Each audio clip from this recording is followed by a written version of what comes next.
ठरलं तर मागच्या आजच्या भागात अर्जुन तयार होणार आहे ॲक्सिडेंटचा सीन रिक्रिएट करण्यासाठी. त्यामुळे सायली पण खूप खुश होणार आहे. चला तर पटकन बघूया काय होतं पुढे. सगळे जेवायला बसलेले असतात तेव्हा अर्जुन सायली शांत शांत जेवण चालू असतं आणि प्रतिमा आत्या विचारतात, अर्जुन सायली तुम्हाला नेमकं काही झालं आहे का? एवढे गप्प गप्प कसे? नाहीतर तुमची बडबड चालूच असते. तेव्हा अर्जुन सायली दोघंही म्हणतात, नाही प्रतिमा आत्या, असं काही नाही आहे. राकेशला पण डाऊट आलेला असतो. हे एवढं शांत राहत नाही इतर वेळेला. नक्कीच या दोघांमध्ये काहीतरी झालं आहे. दुसरीकडे कल्पना काकू, प्रताप काका तेही जेवायला बसलेले असतात. प्रताप काका विचारतात, काय मग कल्पना, झाली का उद्याची तयारी? कल्पना काकू विचारतात, उद्या असं काय आहे की त्याची तयारी करायची आहे? अगं उद्या वटपौर्णिमा आहे ना, त्याची तयारी झाली की नाही ते विचारतोय. कल्पना काकूही म्हणतात, अरे हो, सायली असली का तयारी करण्याचं काही टेन्शनच नसतं, कारण ती सगळं बघून घेते ना, मला काही बघावंच लागत नाही.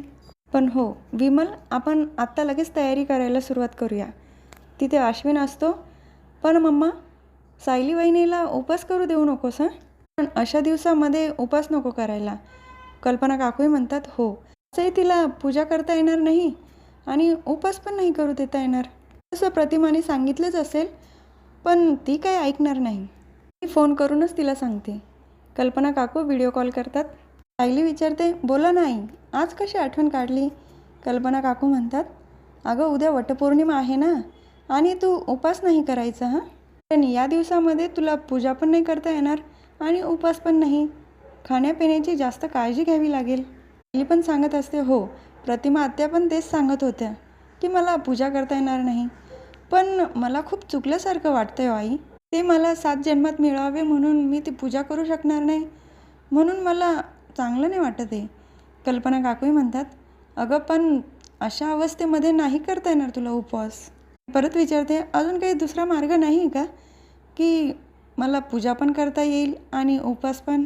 तर अर्जुन अजूनच चिडतो, हां तुला फक्त तुझ्या मनाचं करायचं आहे ना, समोरचं जे सांगतं ते तुला ऐकायचंच नाही आहे. रागाने तिथून निघून जातो. कल्पना काकूही विचारतात, अगं याला काय झालं आहे, एवढं चिडून का गेला? सायली म्हणते, अहो आई असंच, आता मी हट्ट करत होती ना म्हणून ते चिडले असतील. मन काकूही म्हणत असतात, हो अर्जुन सायलीची काळजी घेण्यासाठी कुठलीच कसर सोडत नाही हां, खूप लक्ष देतो तिच्याकडे, म्हणून एवढं चिडून निघून गेला असेल. राकेश मनातच विचार करतो, या दोघांमध्ये नक्कीच काहीतरी बिनसलं आहे, शोधून तर काढायला हवं. तर दुसरीकडे कल्पना काकूंची बरीच तयारी झालेली असते. तेव्हा प्रताप काका विचारतात, काय मग झाली का तयारी? कल्पना काकूही म्हणतात, हो होते, पण यावेळेला खूप चुकल्यासारखं वाटतंय. म्हणजे काय? तर अस्मिता पण दरवर्षी उपवास करायची आणि सचिनचं सत्य तिच्या समोर आल्यामुळे यावर्षी तिला उपवास नाही करता येणार, तर तिचं पण मन कुठेतरी दुखेलच ना. हे बोलणं अस्मिता पण ऐकत असते बाजूला उभी राहून. तिला पण वाईट वाटत असतं की ज्या व्यक्तीसाठी ती उपवास वगैरे करत होती त्याने याच जन्मामध्ये तिला धोका दिला. पण काकू सांगत असतात, नियतीच्या मनामध्ये काय चाललं आहे काहीच कळत नाही. एका मुलाच्या आयुष्यामध्ये बायको नाही, तर मुलीच्या आयुष्यामध्ये नवरा नाही. त्यांना थोडंसं दुःख होतच असतं त्या गोष्टीचं. तर अस्मिता पण तिथून निघून जाते. दुसरीकडे अर्जुन लॅपटॉपसमोर बसलेला असतो त्याचं काम करत, पण त्याचं कामात काही लक्ष लागत नाही. त्याला सतत सायलीचं बोलणं आठवत असतं. त्याच वेळेला तिथे सायली येते, तुमची का चिडचिड चालली आहे मला कळतं आहे. तेव्हा इथून पुढे मी तुमच्याकडनं काही मागणार पण नाही आणि सांगणार पण नाही, तुम्ही हेच करा की तेच करा, असं बोलून झोपून घेते. तेव्हा अर्जुन पण विचार करतो, सायली जे काही बोलते मी त्याबद्दल विचार केला पाहिजे का? माझं कुठे चुकत तर नाही ना? तर दुसरीकडे प्रतिमा आत्या कुसुमला फोन करून सांगतात, उद्या सायलीला उपवास करता येणार नाही म्हणून ती थोडी नाराज असेल, तेव्हा तू आश्रमातल्या मुलांना घेऊन इथे येशील का? तेव्हा कुसुम पण तयार होते. तर दुसऱ्या दिवशी कल्पना काकू छान तयार झालेल्या असतात. तेव्हा प्रताप काका म्हणतात, कल्पना आज तू खूप गोड दिसते. तर कल्पना काकू सांगतात, अहो तुमचं काहीतरी वेगळंच असतं हां. तर अश्विनही म्हणतो, हो मम्मा खरंच तू आज खूप छान दिसते आणि डॅडचं अजूनसुद्धा तुझ्यावर खूप प्रेम आहे हां, खूप प्रेम करता तुझ्यावर, पण हे सगळं नशिबाने मिळतं. तर अश्विनचं हे बोलणं ऐकून कल्पना काकू पण थोड्या अपसेट झालेल्या असतात. त्याच वेळेला पार्सल आलेलं असतं आणि अस्मिता घेते. अश्विन विचारतो, अगं अस्मिताई काय ऑर्डर केलं आहे तू? तेव्हा अस्मिता म्हणते, अरे आपल्या दोघांसाठी पेस्ट्री ऑर्डर केली आहे. कारण माझ्याही आयुष्यामध्ये नवरा नाही आहे आणि तुझ्याही आयुष्यामध्ये बायको नाही आहे, तेव्हा आपण किती सुखी आहोत बघ ना तूच. आणि ही गोष्ट आपण सेलिब्रेट केली पाहिजे. मी तर ठरवलं आहे आता या सगळ्यातनं आपण बाहेर पडायचं. ही कल्पना माझी नाही बरं का, सायलीची आहे. थांब, मी सायलीला व्हिडिओ कॉल करते. कॉल केल्यानंतर अश्विन आणि अस्मिता दोघंही तिच्याशी बोलत असतात. तेव्हा अश्विन पण खूप खुश असतो आणि अस्मिता पण. दोघांना असं खुश बघून कल्पना काकूंच्या चेहऱ्यावर पण स्माईल आलेली असते. खरंच सायली इथे नाही, प्रतिमाकडे आहे, तरीसुद्धा इथल्या माणसांचा किती विचार करते. सायलीमुळेच माझ्या दोघं मुलांच्या चेहऱ्यावर आज स्माईल दिसते.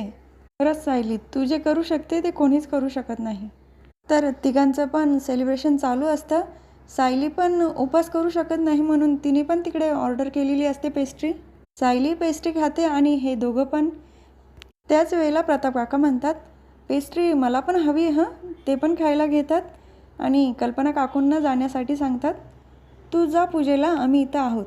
तर दुसरीकडे प्रतिमा आत्या आणि सुमन काकू पण छान तयार झालेले असतात आणि त्यांची पूजेची तयारी चालू असते. सायली पण मदत करते आणि तिथेच अर्जुन बसलेला असतो. तोही खूप प्रेमाने सायलीकडे बघत असतो आणि मनातच विचार करतो, आज वटपौर्णिमा आहे तर सायलीला काहीतरी गिफ्ट द्यायला हवं. तेव्हाच दरवाजाजवळ कुसुमताई आणि आश्रमातले मुलं आलेले असतात. त्यांना बघून सायली तर खूप खुश होते. ती मुलं पण धावतच सायलीजवळ येतात. प्रतिमा आत्या विचारतात, सायली कसं वाटलं सरप्राईज? तेव्हा सायली म्हणते, मला तर खूप आवडलं आहे, खूप छान वाटते मला या सगळ्यांना इथे बघून. मातेही सांगत असतात, आम्हाला वाटलं की आज तुला पूजा करता येणार नाही, उपवासही करता नाही येणार, म्हणून तू नाराज नको असायला, त्यामुळे छोटासा प्रयत्न केला तुला खुश करण्याचा. सायली म्हणते, खरंच प्रतिमा आत्या, तुम्ही खूप छान गिफ्ट दिलं आहे माझ्यासाठी, मला खूप आवडलं आहे. त्याच वेळेला तिथे कल्पना काकू येतात. तर सायलीला खुश बघून त्याही खुश असतात. नंतर तिघी पण पूजेसाठी निघून जातात आणि अर्जुन विचारत असतो, बोला मुलांनो, तुम्हाला काय खायचं आहे, मी ऑर्डर करतो. पिझ्झा, बर्गर, चॉकलेट, काय हवं आहे बोला पटकन. तेव्हा ते मुलं पण खूप खुश असतात आणि कुसुमताई विचारते, नक्की यांना काय झालं आहे?